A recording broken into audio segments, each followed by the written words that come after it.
Okay. All right, you ready? Okay. Well, so you asked me to tell a story. So I thought I would talk about how I got started in performance art. So I've been performing since I could talk and be in front of people and realize oh, people will pay attention to me. There's a story from when I was in preschool. I went to Riverbend Montessori, which was across the street from Clements High School down Sugar Land. And they did and it's a Montessori, but they were affiliated with a church that was next door. So we did a Christmas play, but I think it was just the little engine that could turned into, which I think might be a Christmas story, because there's Christmas toys on the little engine that could, or something like that, like toys for kids. And I don't think our play was religious, but I don't remember because I was 3. But I think I was one of the teddy bears on the train.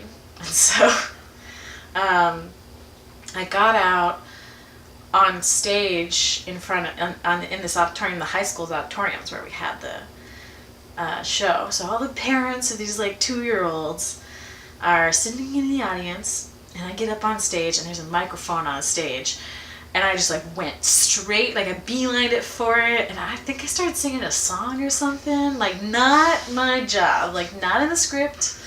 And some a teacher had to be like, all right, Caitlin, that's nope, that's not what you should be doing.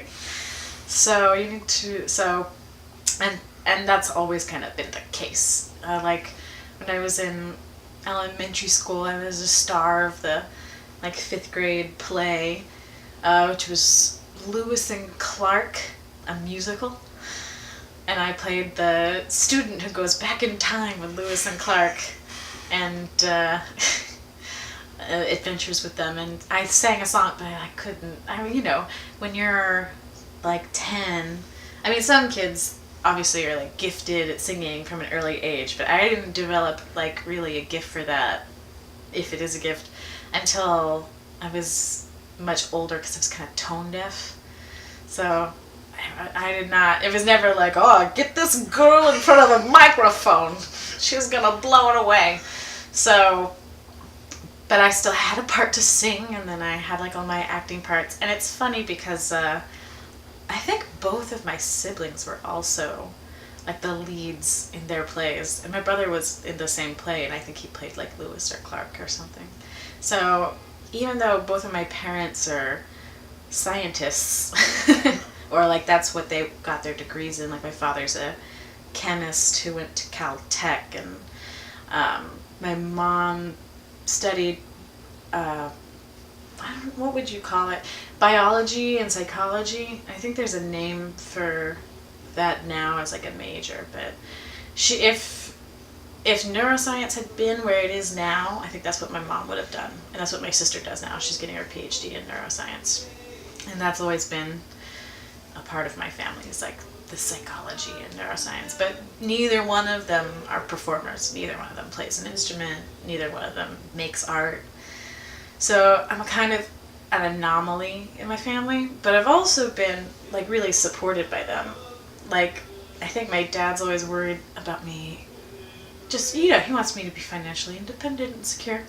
So art has never been yeah, go to art school, do that. And so I've always felt, that's why I got an architecture degree, and that's why I focused on my mathematics and science skills before that, even though art is the thing that I love to do and I'm passionate about, way beyond anything else. For a long time, I kind of let that sort of conventional understanding of the way you're supposed to live your life guide all of my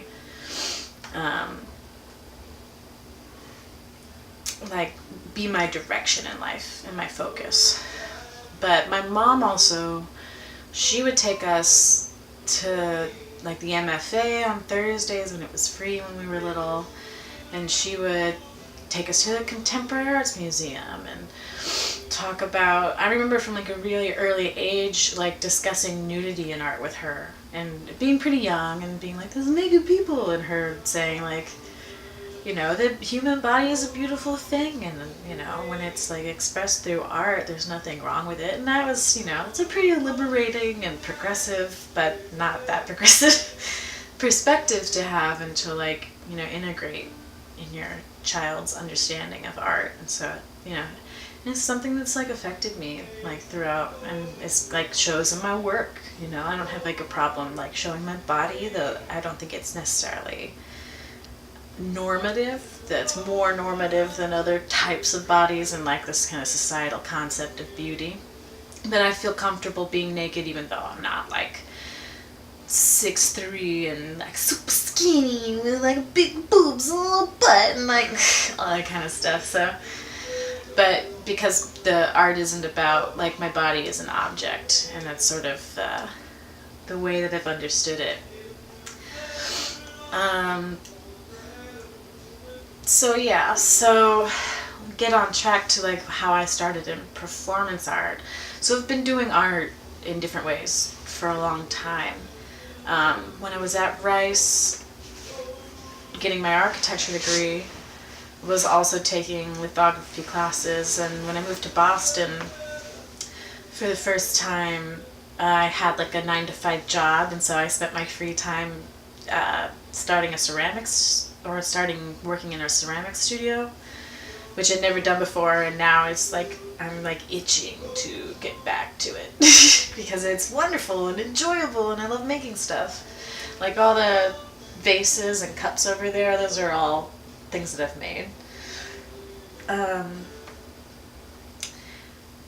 And it's like every time I have an opportunity to do something outside of like work, I was doing art. And so it was, last year I was working for a landscape architecture company here in Houston, which I was interested in because of like the kind of sociological and cultural and community efforts that they talked about pursuing with their design. And even though I don't feel like that ended up being as accurate of a description as I needed it to be to feel like fulfilled in that kind of work, that was why I started there. And then why I got sort of pulled away from it is because it wasn't like satisfying in those ways. It wasn't satisfying in the way that it like integrated into the community, and I had to find like some other outlet for that. And so one of the things is I started getting involved in like the community work here in Houston, the community events here in Houston, like Countercrawl. And I also started helping out with continuum shows. And I started doing that when I was still in college because Rain Dog, my friend, was doing these different performance art things where he was performing or he was setting up performances, like the tunnel fucking performance. And so I would like work with him talking about the performance and helping design like the aesthetic of the performance. And then with tunnel fucking, I helped facilitate that performance by being down in the tunnels and directing people like, you need to be here, go here, where are you going? Like looking official. And then like almost 2 years ago now, Continuum had the Biennale, and I got involved as a volunteer in that because that was sort of like the relationship I had with Continuum, even though like I was already like I'd been thinking of performance pieces for years. And so we had this artist, Abel, who came from Madrid, and he's like this internationally famous performance artist and like general interesting character. And he did these 3 pieces on each of the 3 nights of the Biennale. And so the first night he did this piece where he was laying on a bed and down in like the gallery space at box 13. They had like a box on the side of the bed, and if you put like dollar in the box or any amount of money in the box, you could get on the bed with him and do whatever you wanted with him. And so somebody like shaved his eyebrows off, and somebody covered him in jelly and all kinds of crazy stuff, and people fooled around with him on the bed, because that's kind of the suggestion. It was like a provocative piece about prostitution and use and like mistreatment and all that kind of stuff. And so he's doing this performance, and I was like, all right, I'm going to get involved. I'm down to participate and facilitate this performance. So it wasn't super creative, but I like just stripped down to like my underwear bottoms and got on the bed with him and made out with him and like fooled around with him and like plain view of everybody. And in that way, like I think by interacting with his piece, we made a connection. And also later, after somebody had like covered him in jam, and then somebody else had like washed him off, but with cold water, and there's like no blanket or anything on this bed. I felt very bad for him, so he's like cold and shivering and naked on this bed, and I got in there again and like just held him for a while, and I think that also made like a connection with him. And so the next night he does another piece, and in this piece he's got like a rope thrown over like part of the exposed like ductwork at the art league in the gallery space there. And he comes into the room crawling on the floor naked, and like to transition into like moving himself, like his body up off the ground, and to start interacting with the rope and the noose, and like this whole thing where he like basically like ran and choked himself. And then it was a long and intense performance, but he crawled up my body to get into a standing position, and I was like, oh, we must have made a connection. So that kind of validated that. And then the next day, the last day, he was supposed to redo that bed piece, but then he decided that that's not what he wanted to do anymore. So he got in contact with Jonathan Lopez and Julia Claire Wallace and told them that he wanted to do this other piece that was about his mother. And so, you know, his backstory is that he was born in prison. His mother was in prison in Spain for prostitution. And so he has this complicated relationship to her being a prostitute and her being his mother, and you know, what is like more biblically complicated than that shit? So for some reason I reminded him of his mother, which maybe is like the fooling around and then the comforting, or like, I don't know, maybe it's the way I look, who's to say.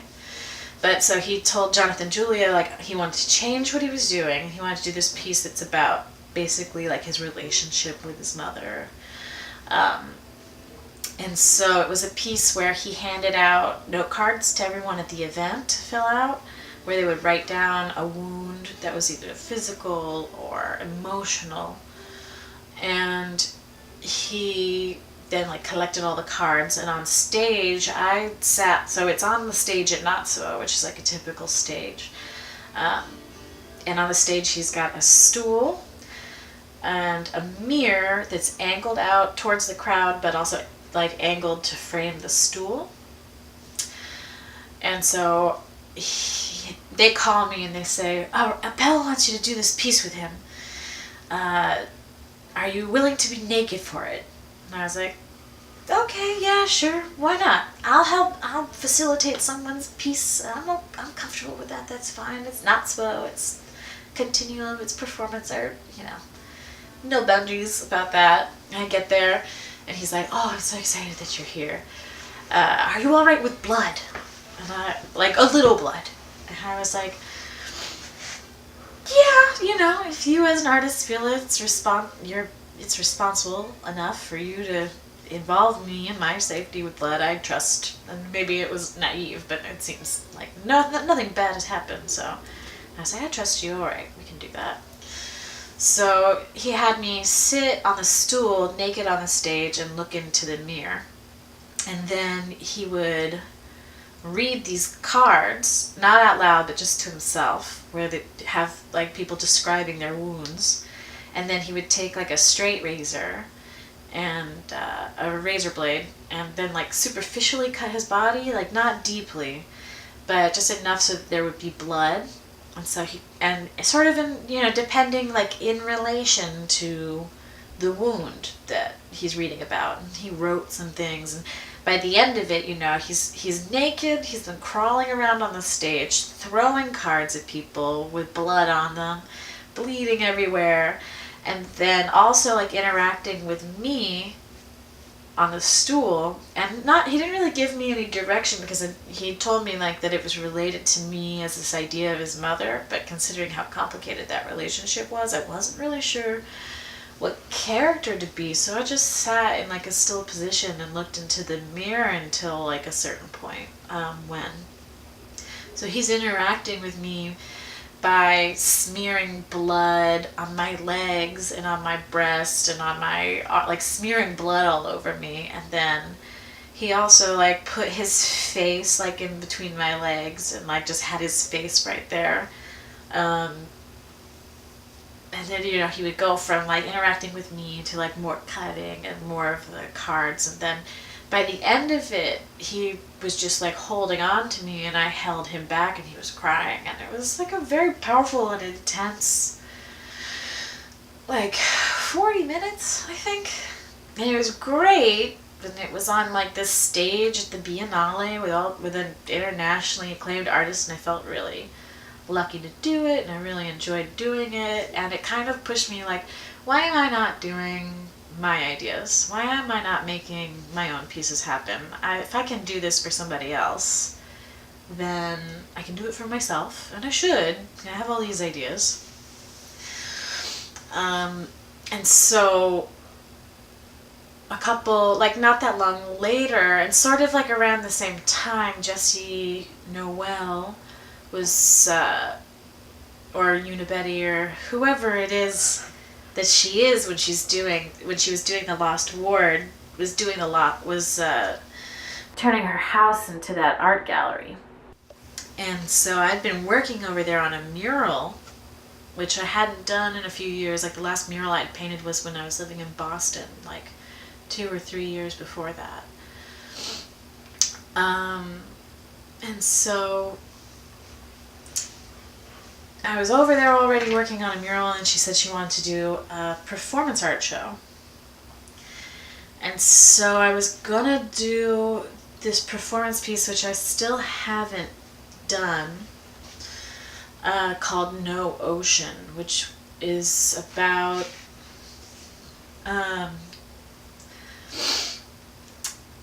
not having a child with my companion, basically like the person that I'm in a long-term relationship with and romantic relationship with, and like coming to terms with not having kids together, which was what was going on in my life at the time.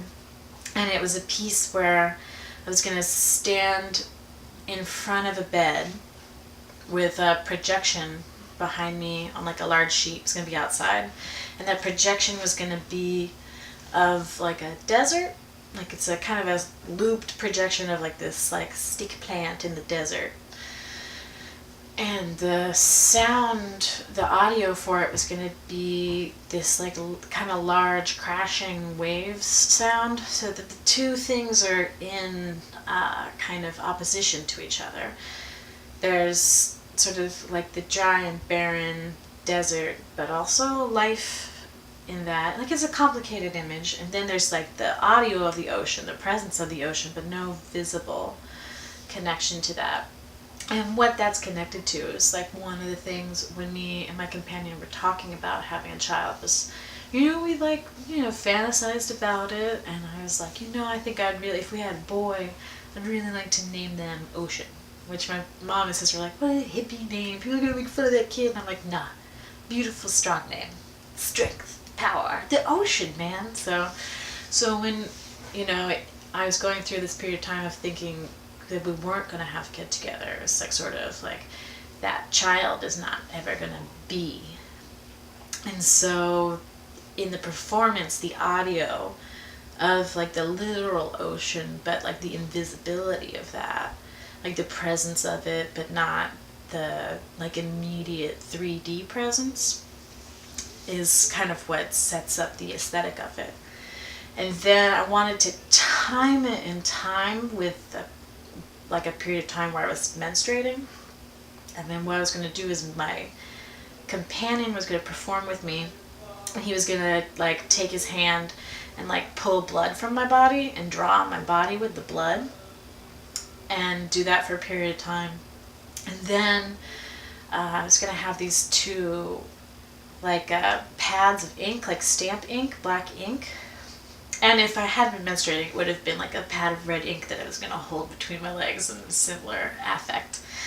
But you know, like Abramowitz, Marina Abramowitz, I think is her name. I'm always confusing her with Mike Abramowitz, or like their names are so close and so confusing to me. So, I think she's quoted as saying like, in theater the blood's fake, and in performance art the blood is real, or something like that, you know, which is an aesthetic that I really appreciate, and I think is a really concise way of talking about the performance art deals with real emotions and pain and physicality of the artist, but also like a translation of that from society through the artist as well. It's not a play as much as it is like sort of a connection with a sublime experience, and that's sort of what guides my artwork.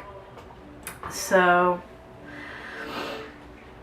yeah, he was going to do that. He was going to draw on my body with blood, and then on the bed would be these two pads of like black ink, and we were both going to dip our hands in the ink and then have sex on this bed in front of everyone, and use like the ink to cover each other's bodies with marks, basically. And that was going to be the performance. And I was really excited about it, and everyone was really excited about it, and that was going to be on a Saturday. And the Monday before that Saturday, I got hit by a car on my scooter. And you sort of know the whole story, but I guess I'm telling stories. So I got hit by a car on my scooter, and it broke my femur in 2 places. And I don't know if my leg's in this shot. Try not to flash my underwear at the same time, but leg. Yeah, so it broke my femur in 2 places, and it ripped out the flesh above my knee. And I was in the hospital for 2 weeks, and I had 4 surgeries in a week. I put a metal rod in my leg. They did a really cool surgery where they took like a piece of my calf that was attached like blood vessels and neurons, and they just cut it and kept all those things attached, picked it up, moved it into the hole, took a skin graft from my upper thigh and glued it on top of all that. And I was in bed for about 2 months. And I started physical therapy in the hospital, which just began with the ability to like get out of bed and use a walker and walk on 1 foot. And I'd like really, it's surprising how quickly your muscles atrophy. Like even my good leg was like really atrophied and skinny because I hadn't used it in 2 weeks. And so the next 2 months I was living at my parents' house in Sugar Land, in their bedroom, on their bed. My mom being like almost a full-time nurse for like at least a month of that. Learning to walk again, using a walker, and then using a cane, and then riding a stationary bike, and doing like obstacle courses, and really enjoying my physical therapist, who's a super nice guy. Playing a lot of video games instead of reading or doing anything like truly productive. But just like a lot of comfort stuff, because you need to do a lot of comfort stuff. But so there was like a long period of like not really being able to do anything creatively. Or at least not feeling like being fully focused on the reconstruction of my body and my ability to like move around in the world. But when I was in the hospital still, there was, after I'd been in the emergency room, they had put my leg in a sort of cast. It wasn't like a hard cast. It was but it was a lot of, very padded, and to keep it still and to keep it all, like it was open, and for all the reasons that you would put like a totally mangled leg in a cast. And then they took it off after the surgery, and I had like half this leg cast. And I really wanted to take it home because I was like, I had immediately this idea about what I wanted to do as a performance, which was, I wanted to do a piece. I was finding that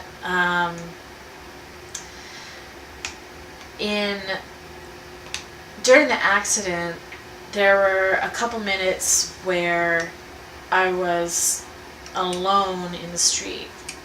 Like I'm on my scooter, and this person, I'm going through the green light, and what happened was this person was coming the opposite direction through the opposite direction's green light. So I'm like, cool, nothing seems unusual until all of a sudden they hooked a left right into me, and they hit my leg. That's why my leg was broken and mangled. And so 1 minute I'm like, it's just like seconds of like, oh no, this car's about to hit me. And then like blackness, and then I'm on the street. And all that blackness is just like my brain not recording, like getting hit, like nothing making sense and everything being like loud. And so I was conscious the whole time. I think my brain was like, no, we don't need this. And then I'm in the street, and my helmet is off, and I don't know if I took it off or it flew off. And, your initial instinct is to stand up. You're in the street. And I tried to do that, and I realized, like, I can't move my left leg at all, because the femur's broken. And also, like, the muscles all ripped out above my knee. And I, like, look at my leg, and I'm like, oh, shit, that's really bad.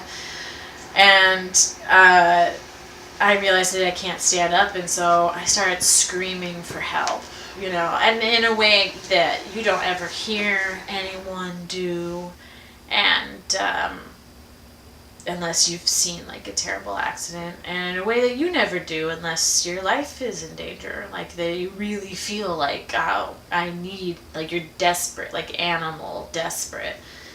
And so I was screaming in the street for help, and it took about, it could have been like a minute, I have no idea. It felt like a long time, but I know it wasn't a long time, because there were people in the street, and a guy came up and he chased the car that left the scene because it was a hit and run, and they never found the guy. He chased the car, didn't write down the license plate number. But then he came and helped me immediately, and he was like, it's okay, I'm here, it's alright, you can relax. And I'm saying like, my leg. And he's like, lay down so I don't bleed out. And then a cop pulls up, but they've got a prisoner in the car, so they can't get out of the car. So he asks them for a tourniquet, which is like, to me, like him having to ask them for a tourniquet instead of them be like, here's a tourniquet, you need to do this, seems kind of backwards.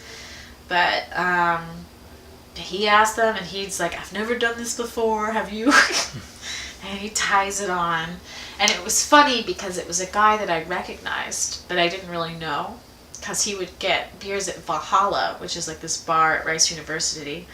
I think he was like a graduate or a postdoc or something, maybe like a professor even, or maybe his wife was, I'm not sure. But he dressed in a really specific way with like these round horn-rimmed glasses and suspenders. He kind of looked like Teddy Roosevelt, but with like a long beard. And so I was like, I totally know this guy. I was like, I know you. But yeah, so he helped me out. But so I was in the hospital and I had this cast in my leg kind of sitting in the room.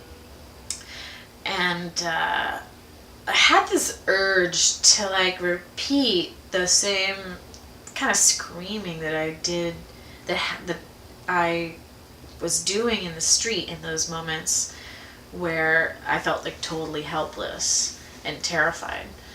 And not sure if I was going to keep my leg, like a whole world of just like terror. Um, but feeling like there wasn't really like a safe place to do that anywhere, because you can't really just start like screaming for help in a hospital, or even like even when I moved back into this apartment like 2.5 months later, I didn't feel like I could just do it in my bedroom or anything. Because I worried that people would hear me and be afraid for me, and I didn't want to deal with. I felt some need to do it for some reason, but I didn't want to deal with how it would make other people feel if it meant that they were gonna try to interact with me about it.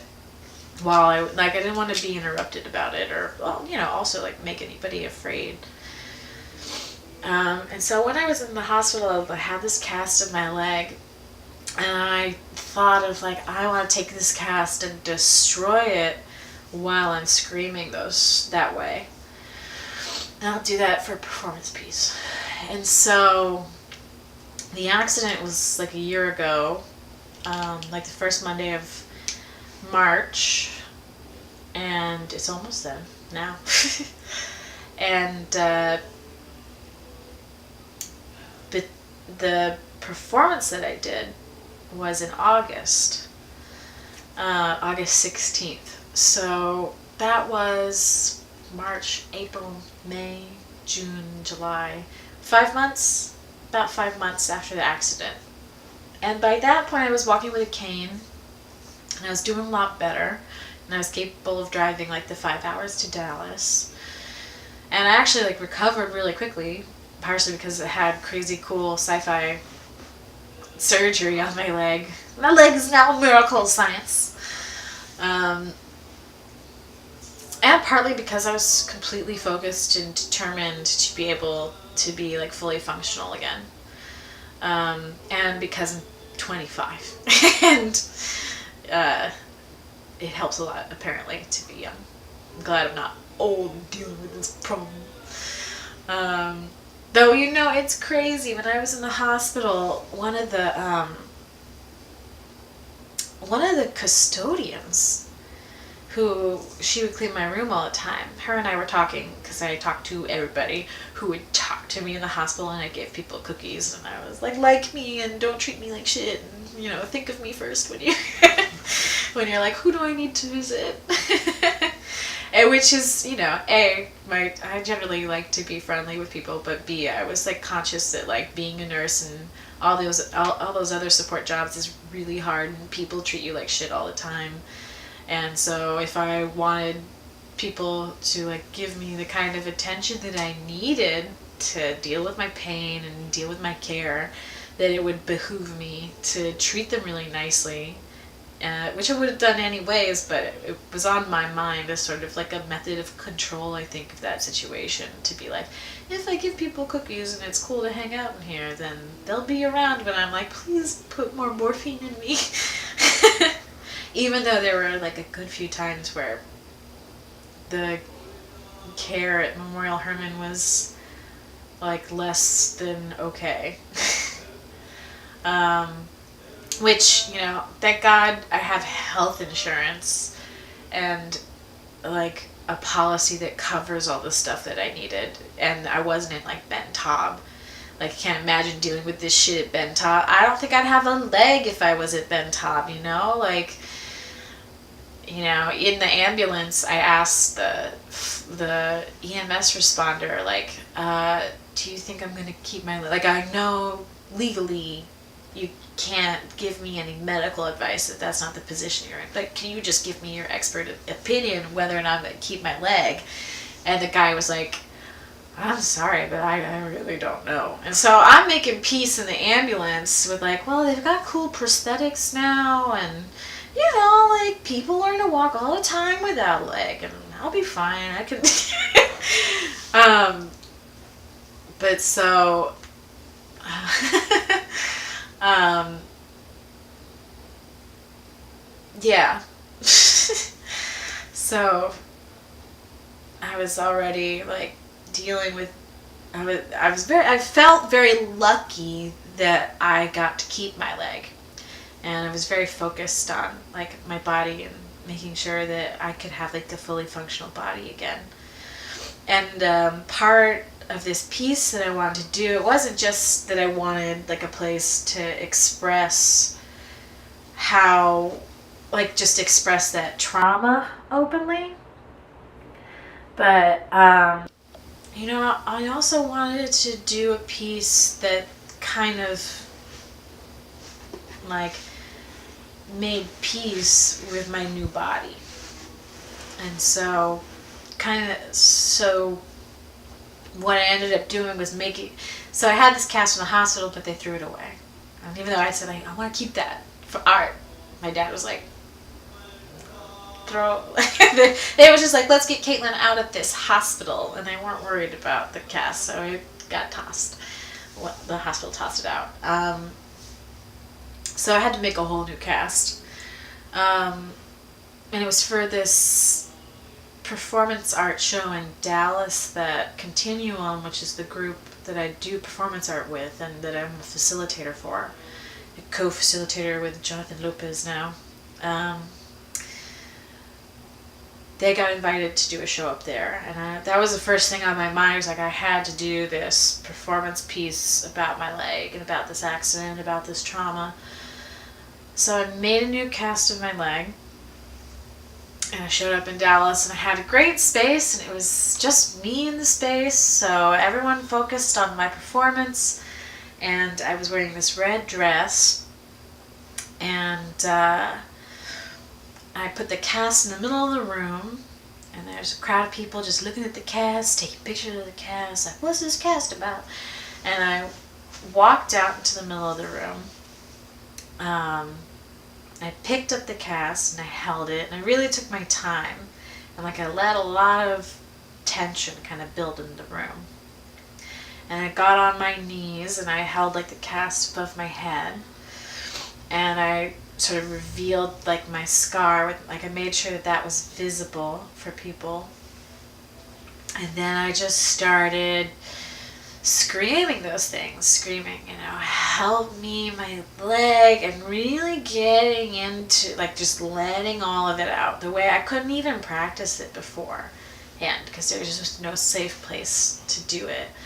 So I started screaming, and I take the cast and I smash it, and it's it was like a paper mache cast that I then rubbed plaster clay all over. And I thought, it was kind of hard. I thought it would take a while. I pulverized it almost like I think maybe it lasted 15 minutes at the most. I don't even think that, maybe 8 minutes.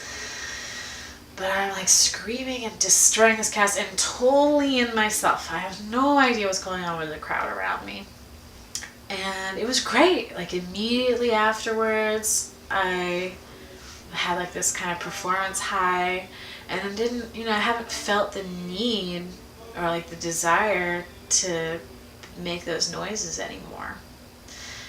And it was the first performance that I did really for myself. Like we had kind of in those 5 months, I'd also put on a whole show called The Big Machine, and did a performance there that I thought of in Paris, but where I made like a human labyrinth of connectedness, where a big crowd of people basically like stared at people as they walked through the crowd. But that was, while it was a performance for me, I was also like really focused on that show and completing that show and that show being successful. And this performance was like, that was all I was doing, showing up and being an artist. And doing my performance, and it was much more personal for me. So Yeah, it was really cathartic.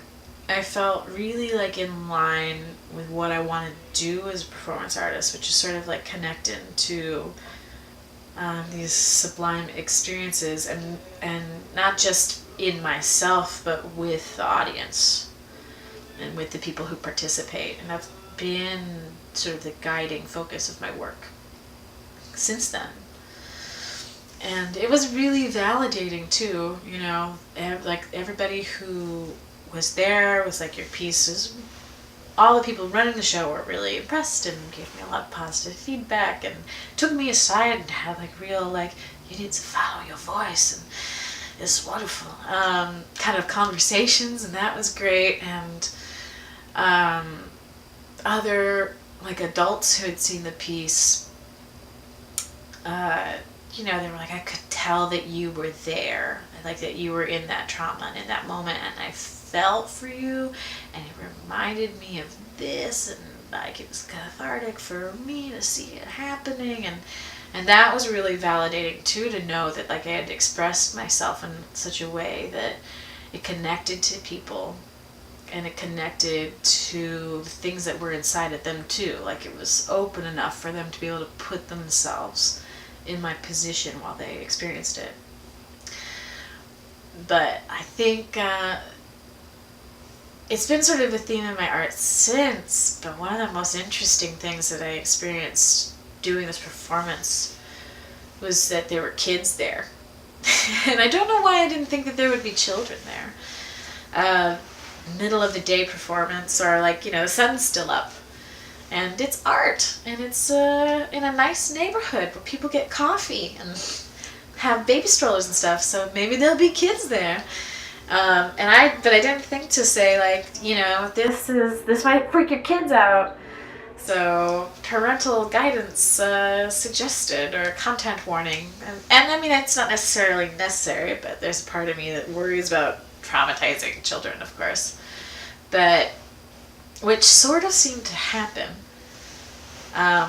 Nobody knew it was going to happen, and so I started screaming for help. This woman had 2 little boys, apparently, and I'm totally zoned into myself. I'm not even perceiving what's happening around me. She had these 2 boys, I think, and when it started happening, they were freaked out, so she took them out of the room into the room next door in the same building. And the doors are shut between these 2 rooms, and Manny, who's filming me, is sitting in front of these doors because I'm facing them, and so he's got me in the camera, and even taken out of the room with their mother saying, she's pretending, it's okay. They were so freaked out and worried in there, you know, I'm screaming for help, that they like busted open those doors to try to get in the room and knocked Manny over. And I didn't get to talk to them, but there was also another little girl who was probably 3 or 4. And after the performance, I'm relaxing and like eating some food, and she comes up to me with her mom, and she's kind of shy at first. And her mom's like, she really wanted to see you and talk to you, if that's okay. And I was like, of course it's okay. I'd love to talk to your child. I know that was really intense in there, but I actually love children and want to interact with them. And she, you know, she interviewed me about my piece, basically. You know, she asked what had happened and why I was screaming and what was going on, and I explained to her in really simple terms about the accident and about what I was doing. And she told me about an accident, a car accident that she'd seen, where she was, I think basically she'd seen somebody being carried into an ambulance and maybe dead. And, you know, she's 3 or 4 and she's processing that. And I talked to her about it, and I asked, well, were you scared? She's like, no, I wasn't scared. And her mom was like, she was a little scared. I was like, it's okay to feel feelings. What my piece was about was the feelings, scary feelings that I had. And so we talked about that, and we kind of ended on her saying, like, so your ouchie is better? And I was like, yeah, it's getting better. It gets better all the time. And she said, that's good.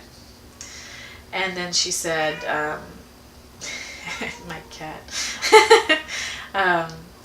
And then she said, and you're not going to scream anymore? And I was like, no, I'm not going to scream anymore. She's like, okay, good. And that was where we ended on that. And so yeah, that's how I got into performance art. And that's my story.